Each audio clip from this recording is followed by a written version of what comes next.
Dracula by Bram Stoker. Chapter 3. Jonathan Harker's Journal continued. When I found that I was a prisoner, a sort of wild feeling came over me. I rushed up and down the stairs, trying every door and peering out of every window I could find. But after a little, the conviction of my helplessness overpowered all other feelings. When I look back after a few hours, I think I must have been mad for the time, for I behaved much as a rat does in a trap. When, however, the conviction had come to me that I was helpless, I sat down quietly as I have ever done anything in my life, and began to think over what was best to be done. I am thinking still, and as yet have come to no definite conclusion. Of one thing only am I certain, that it is no use making my ideas known to the Count.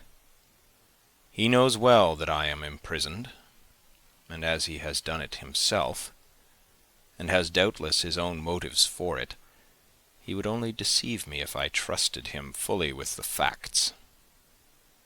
So far as I can see, my only plan will be to keep my knowledge and my fears to myself, and my eyes open.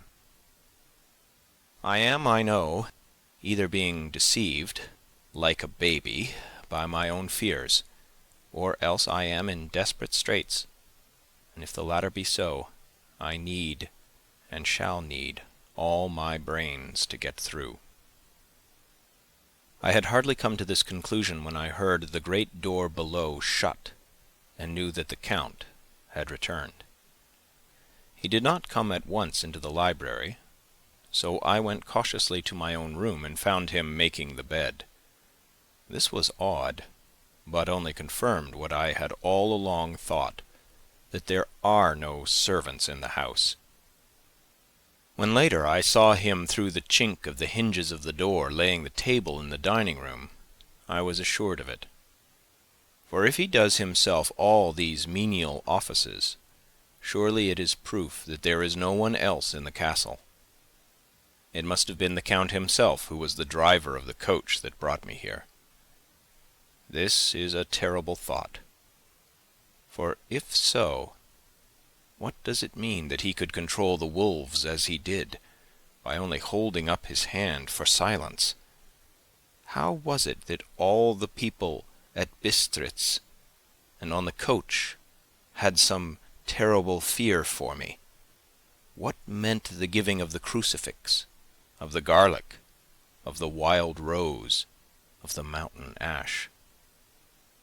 Bless that good woman who hung the crucifix round my neck, for it is a comfort and a strength to me whenever I touch it. It is odd that a thing which I have been taught to regard with disfavour and as idolatrous should in a time of loneliness and trouble be of help.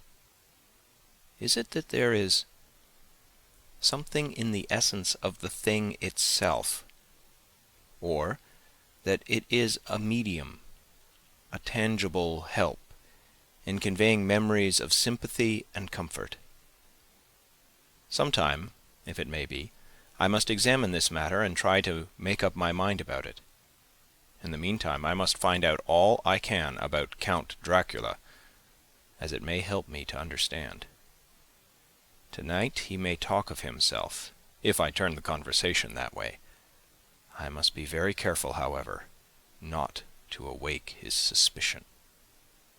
Midnight. I've had a long talk with the Count. I asked him a few questions on Transylvania history, and he warmed up to the subject wonderfully. In his speaking of things and people, and especially of battles, he spoke as if he had been present at them all.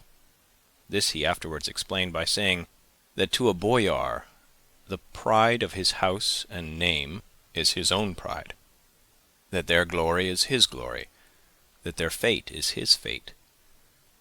Whenever he spoke of his house, he always said we, and spoke almost in the plural, like a king speaking. I wish I could put down all he said exactly as he said it, for to me it was most fascinating. It seemed to have in it a whole history of the country.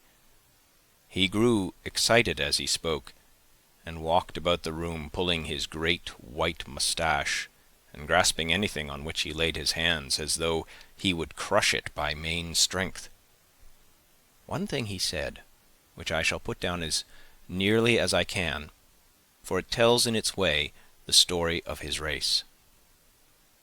We Zerkelis have a right to be proud, for in our veins flows the blood of many brave races who fought as the lion fights for lordship.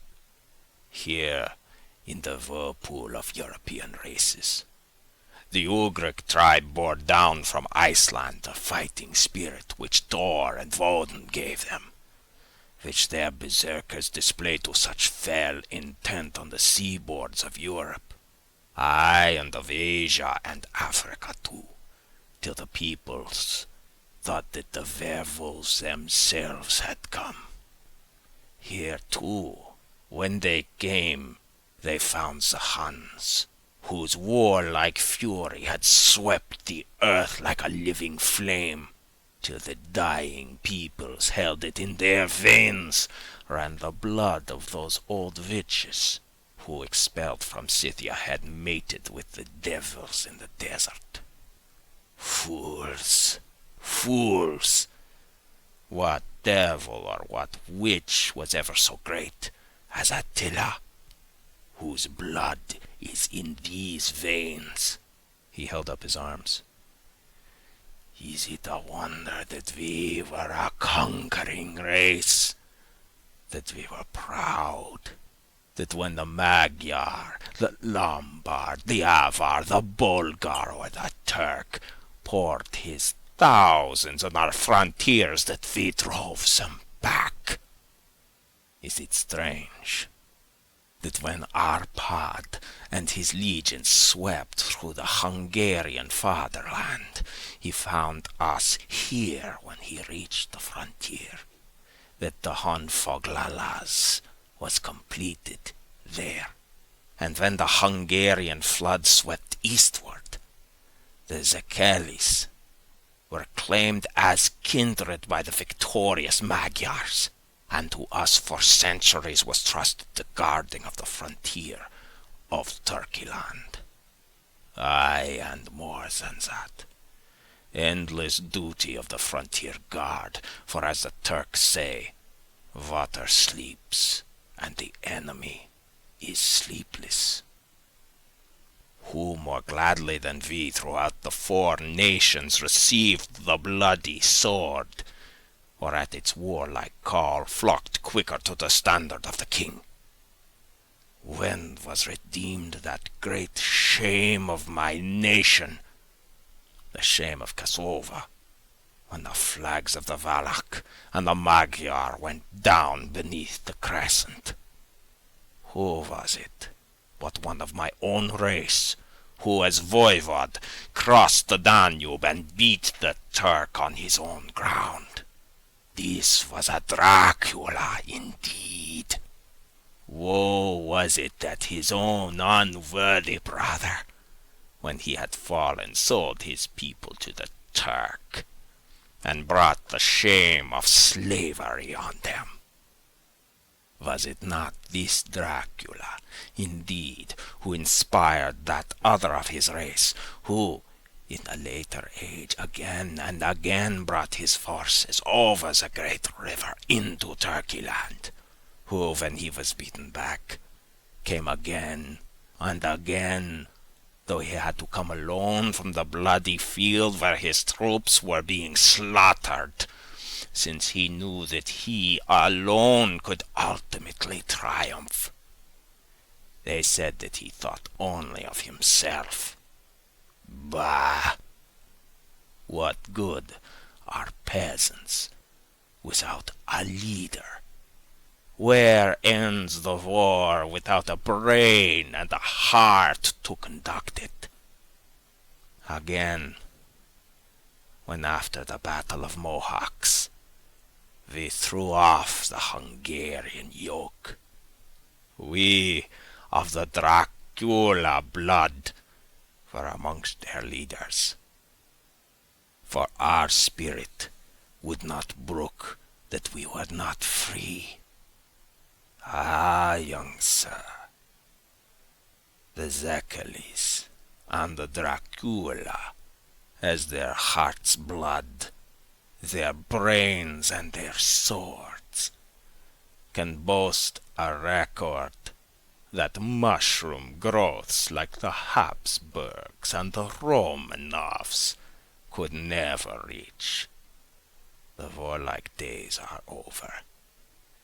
Blood is too precious a thing in these days of dishonorable peace, and the glories of the great races are as a tale that is told. It was by this time close on morning, and we went to bed. Memorandum: this diary seems horribly like the beginning of the Arabian Nights, for everything has to break off at cock-crow, or like the ghost of Hamlet's father. 12th of May. Let me begin with facts. Bare, meagre facts, verified by books and figures, and of which there can be no doubt. I must not confuse them with experiences, which will have to rest on my own observation or my memory of them. Last evening, when the Count came from his room, he began by asking me questions on legal matters and on the doings of certain kinds of business. I had spent the day wearily over books, and, simply to keep my mind occupied, went over some of the matters I had been examined in at Lincoln's Inn. There was a certain method in the Count's inquiries, so I shall try to put them down in sequence. The knowledge may somehow, or some time, be useful to me. First, he asked if a man in England might have 2 solicitors or more.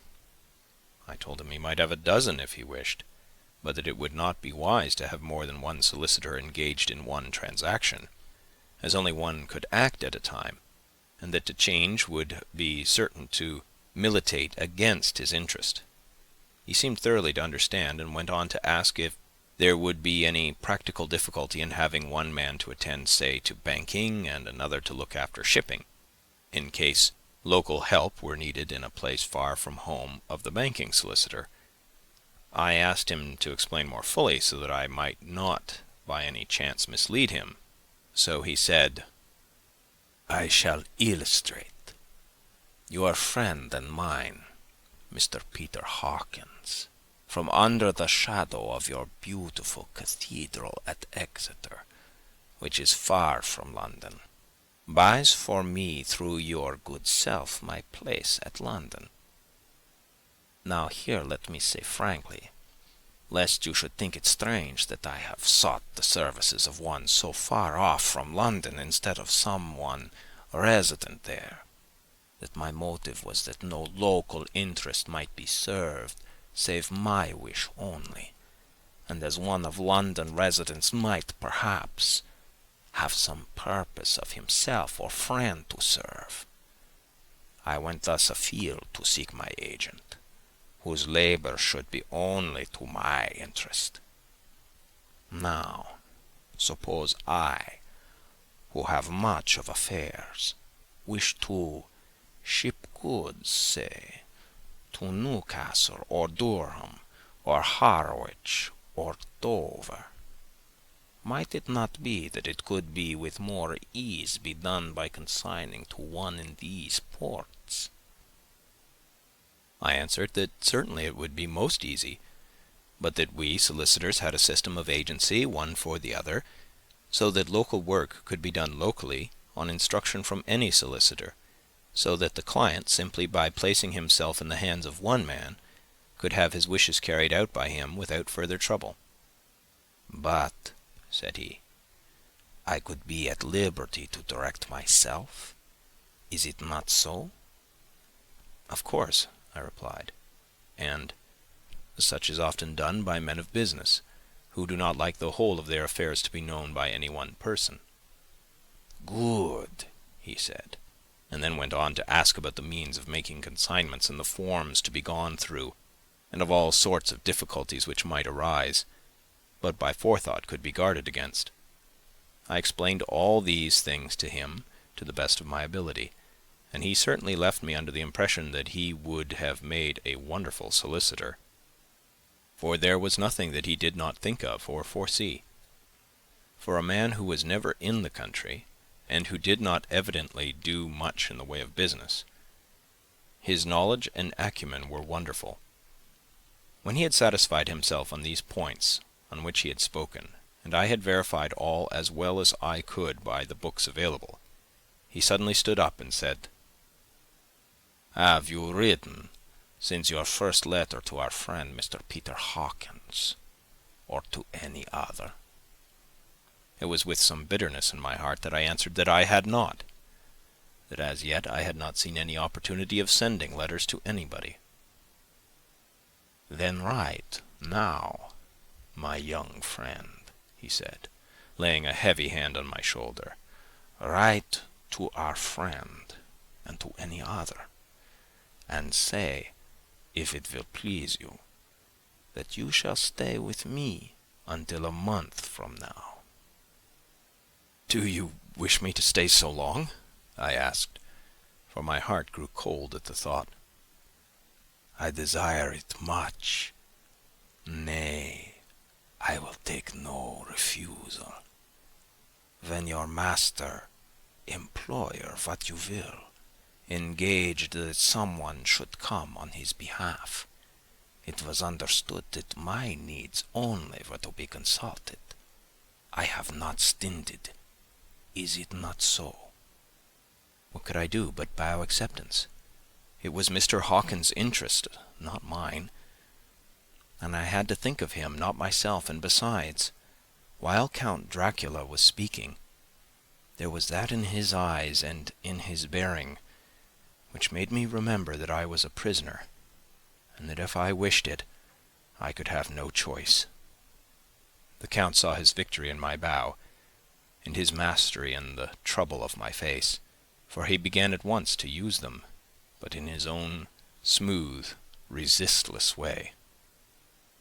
"I pray you, my good young friend, that you will not discourse of things other than business in your letters. It will doubtless please your friends to know that you are well, and that you look forward to getting home to them. Is it not so?"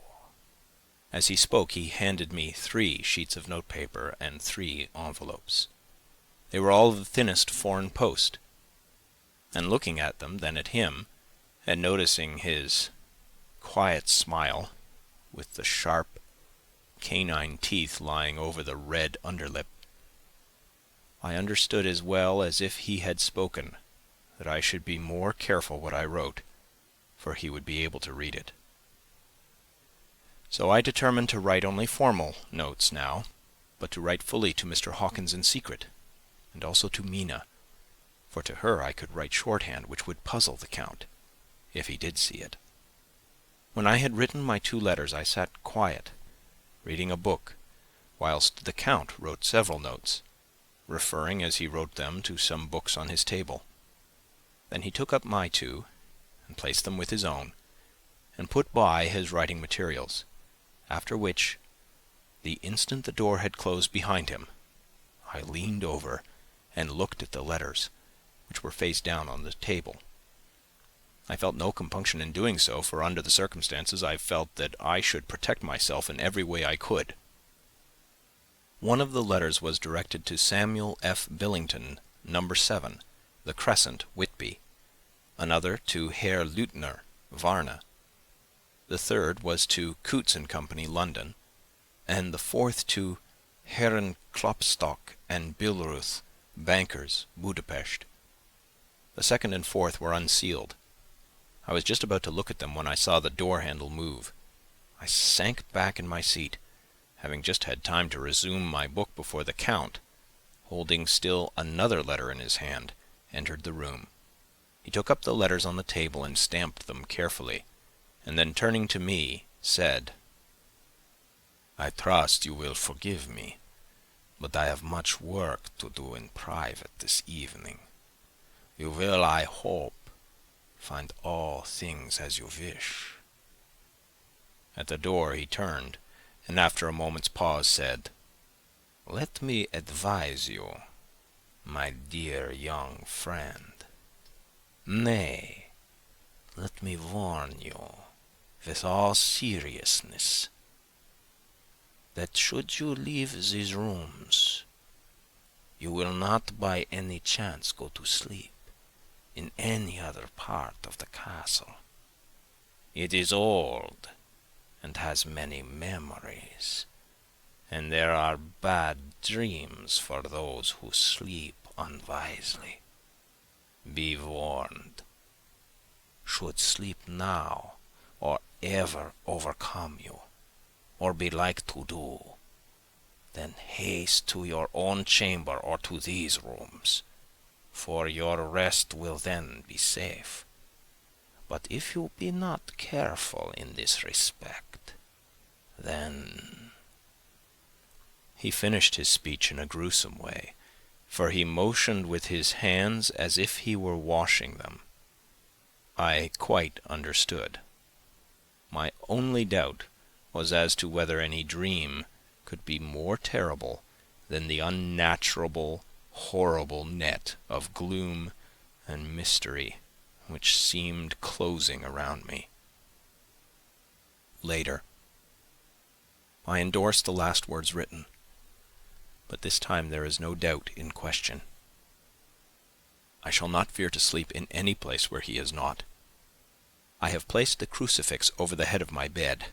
I imagine that my rest is thus freer from dreams, and there it shall remain.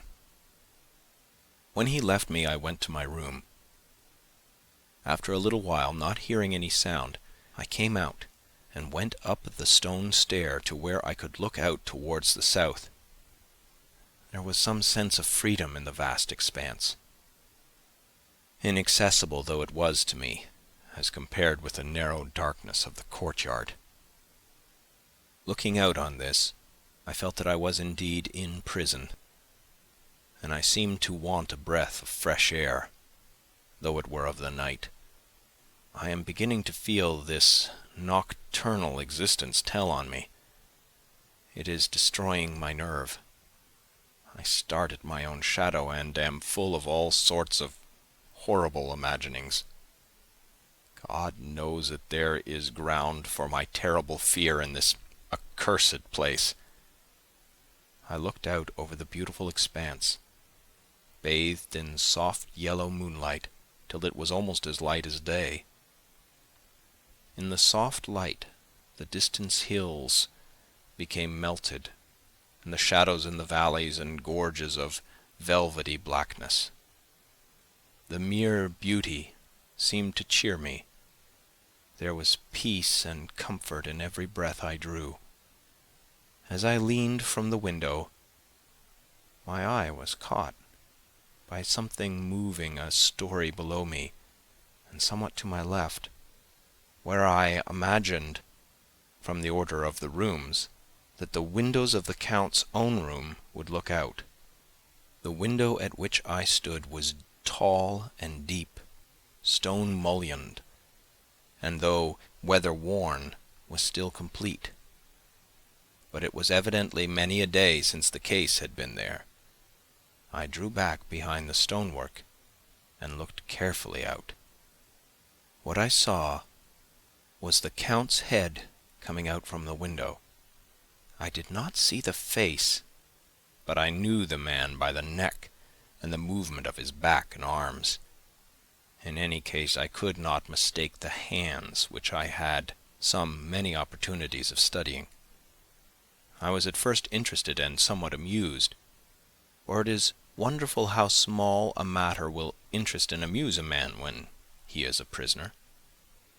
But my very feelings changed to repulsion and terror when I saw the whole man slowly emerge from the window and begin to crawl down the castle wall over the dreadful abyss, face down, with his cloak spreading out around him like great wings. At first I could not believe my eyes. I thought it was some trick of the moonlight, some weird effect of shadow. But I kept looking, and it could be no delusion. I saw the fingers and toes grasp the corners of the stones, worn clear of the mortar by the stress of years, and by thus using every projection and inequality, move downwards with considerable speed, just as a lizard moves along a wall. What manner of man is this, or what manner of creature is it in the semblance of man? I feel the dread of this horrible place overpowering me. I am in fear, in awful fear, and there is no escape for me. I am encompassed about with terrors that I dare not think of. 15th of May. Once more I have seen the Count go out in his lizard fashion. He moved downwards in a sidelong way, some 100 feet down, and a good deal to the left. He vanished into some hole or window. When his head had disappeared, I leaned out to try and see more, but without avail. The distance was too great to allow a proper angle of sight. I knew he had left the castle now, and thought to use the opportunity to explore more than I had dared to do as yet. I went back to the room, and taking a lamp, tried all the doors. They were all locked, as I had expected, and the locks were comparatively new. But I went down the stone stairs to the hall where I had entered originally. I found I could pull back the bolts easily enough and unhook the great chains. But the door was locked, and the key was gone. That key must be in the Count's room. I must watch, should his door be unlocked, so that I may get it and escape. I went on to make a thorough examination of the various stairs and passages, and to try the doors that opened from them. 1 or 2 small rooms near the hall were open, but there was nothing to see in them except old furniture, dusty with age and moth-eaten. At last, however, I found one door at the top of the stairway which, though it seemed locked, gave a little under pressure. I tried it harder, and found that it was not really locked, but that the resistance came from the fact that the hinges had fallen somewhat, and the heavy door rested on the floor. Here was an opportunity which I might not have again, so I exerted myself, and with many efforts forced it back so that I could enter. I was now in a wing of the castle further to the right than the rooms I knew, and a story lower down. From the windows I could see that the suite of rooms lay along to the south of the castle, the windows of the end room looking out both west and south. On the latter side, as well as to the former, there was a great precipice. The castle was built on the corner of a great rock, so that on 3 sides it was quite impregnable, and great windows were placed here, where sling or bow or culverin could not reach, and consequently light and comfort, impossible to a position which had to be guarded, were secured. To the west was a great valley, and then rising far away, great jagged mountain fastnesses, rising peak on peak, the sheer rock studded with mountain ash and thorn, whose roots clung in cracks and crevices and crannies of the stone. This was evidently the portion of the castle occupied by the ladies in bygone days, for the furniture had more an air of comfort than any I had seen. The windows were curtainless, and the yellow moonlight, flooding in through the diamond panes, enabled one to see even colours, whilst it softened the wealth of dust which lay over all and disguised in some measure the ravages of time and moth. My lamp seemed to be of little effect in the brilliant moonlight, but I was glad to have it with me, for there was a dreadful loneliness in the place which chilled my heart and made my nerves tremble. Still, it was better than living alone in the rooms which I had come to hate from the presence of the Count, and after trying a little to school my nerves, I found a soft quietude come over me. Here I am, sitting at a little oak table, where in old times possibly some fair lady sat to pen, with much thought and many blushes, her ill-spelt love-letter, and writing in my diary in shorthand all that has happened since I closed it last. It is the 19th century, up to date with a vengeance, and yet, unless my senses deceive me, the old centuries had, and have, powers of their own, which mere modernity cannot kill. Later, the morning of 16th May. God preserve my sanity, for to this I am reduced. Safety and the assurance of safety are things of the past. Whilst I live on here, there is but one thing to hope for, that I may not go mad, if indeed I be not mad already.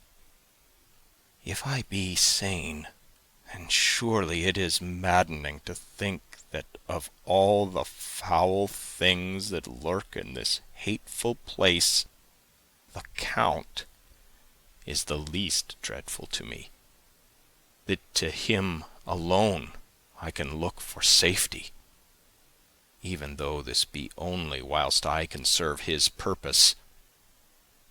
Great God, merciful God, let me be calm, for out of that way lies madness indeed.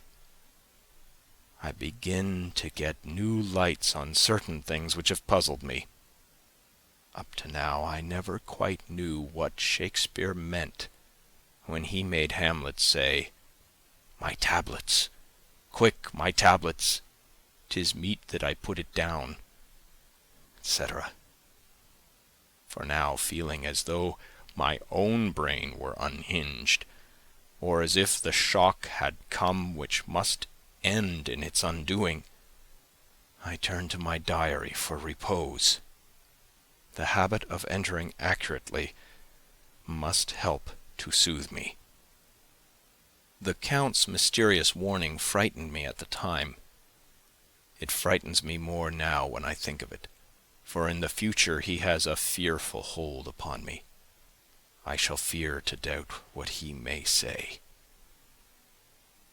When I had written in my diary, and had fortunately replaced the book and pen in my pocket, I felt sleepy.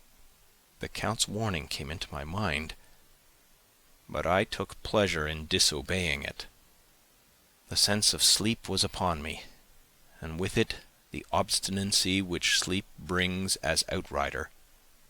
The soft moonlight soothed, and the wide expanse without gave a sense of freedom which refreshed me.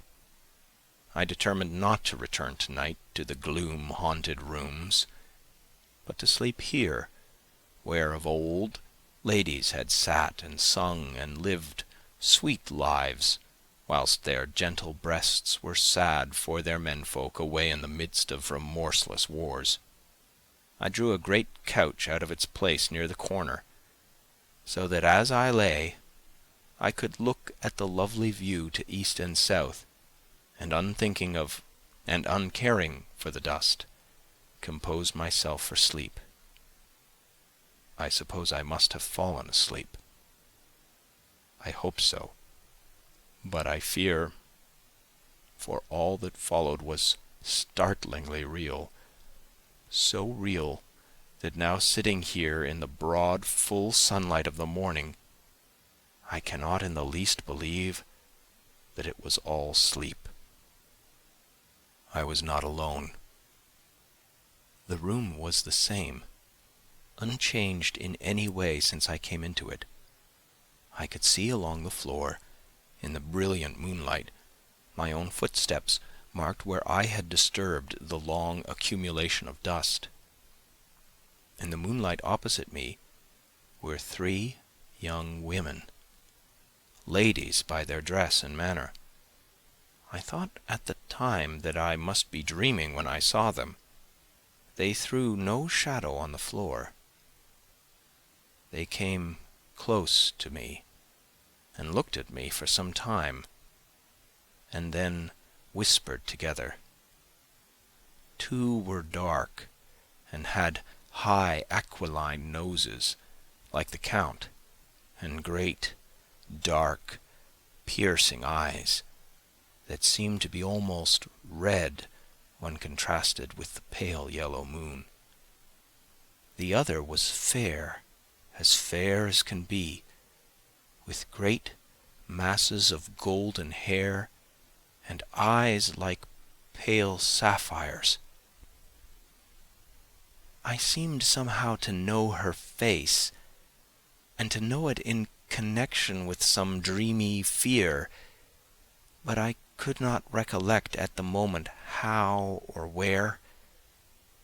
All 3 had brilliant white teeth that shone like pearls against the ruby of their voluptuous lips. There was something about them that made me uneasy, some longing, at the same time some deadly fear. I felt in my heart a wicked, burning desire that they would kiss me with those red lips.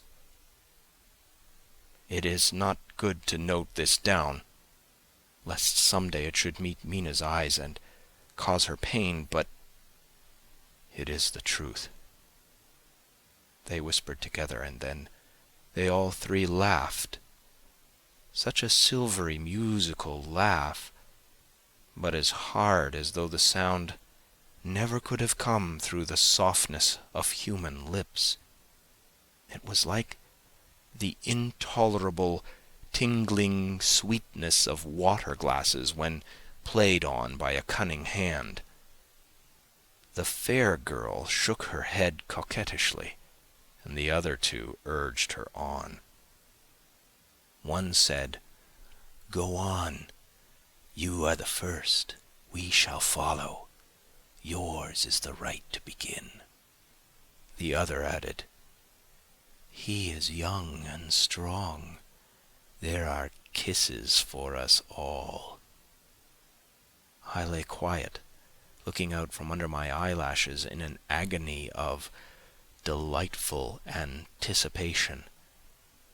The fair girl advanced and bent over me till I could feel the movement of her breath upon me.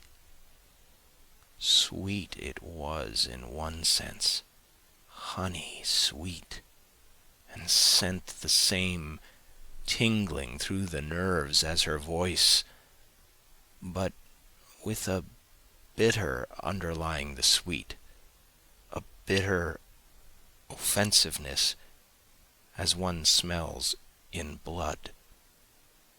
I was afraid to raise my eyelids, but looked out and saw perfectly under the lashes. The girl went on her knees and bent over me, simply gloating.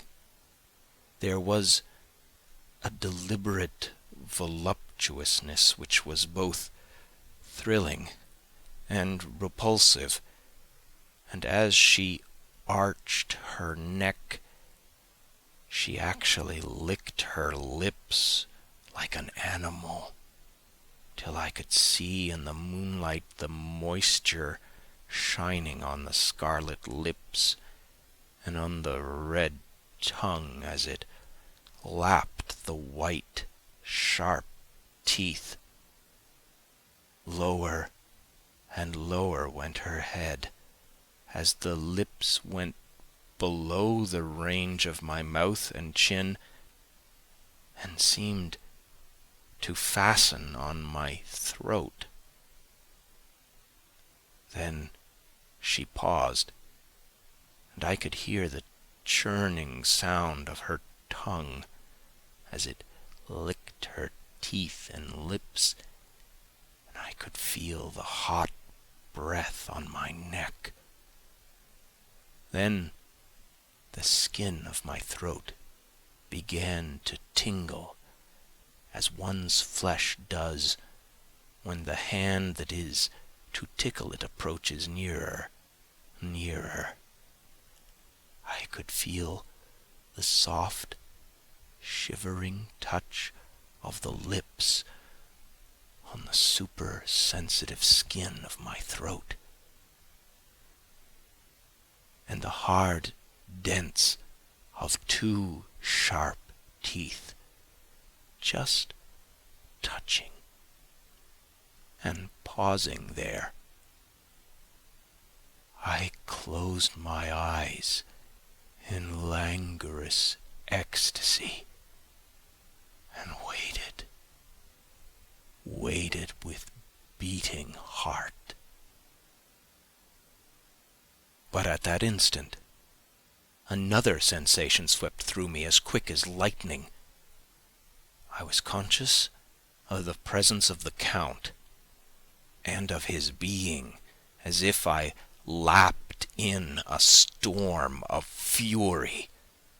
As my eyes opened involuntarily, I saw his strong hand grasp the slender neck of the fair woman, and with giant's power draw it back, the blue eyes transformed with fury, the white teeth champing with rage, and the fair cheeks blazing red with passion.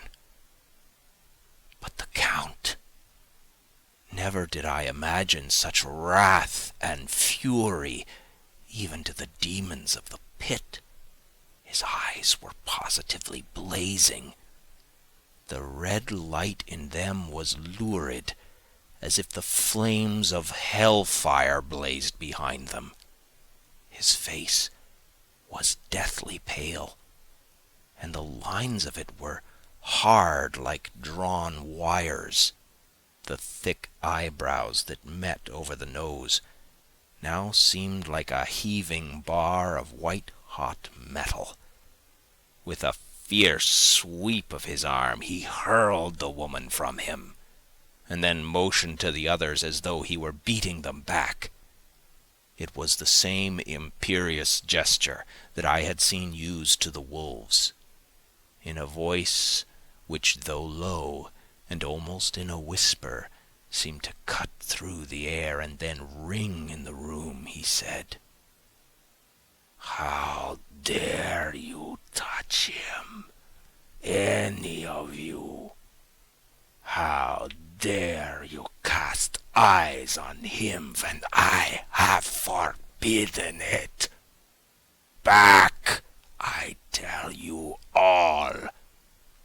This man belongs to me. Beware how you meddle with him, or you'll have to deal with me."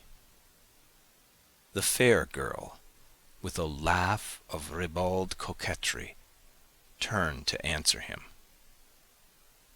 "You yourself never loved. You never love." On this the other women joined, and such a mirthless, hard, soulless laughter rang through the room that it almost made me faint to hear. It seemed like the pleasure of fiends. Then the Count turned, after looking at my face attentively, and said in a soft whisper,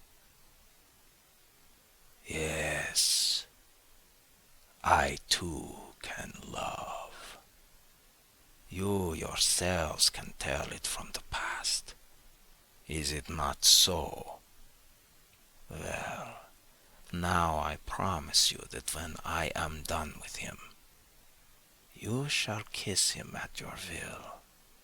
Now go, go. I must awaken him, for there is work to be done." "Are we to have nothing tonight?" said one of them, with a low laugh, as she pointed to the bag which he had thrown upon the floor, and which moved as though there were some living thing within it. For answer, he nodded his head. One of the women jumped forward and opened it. If my ears did not deceive me, there was a gasp and a low wail as of a half-smothered child. The women closed round, whilst I was aghast with horror. But as I looked, they disappeared, and with them that dreadful bag. There was no door near them, and they could not have passed me without my noticing. They simply seemed to fade into the rays of the moonlight and pass out through the window, for I could see outside the dim, shadowy forms for a moment before they entirely faded away. Then the horror overcame me, and I sank down unconscious. End of chapter 3.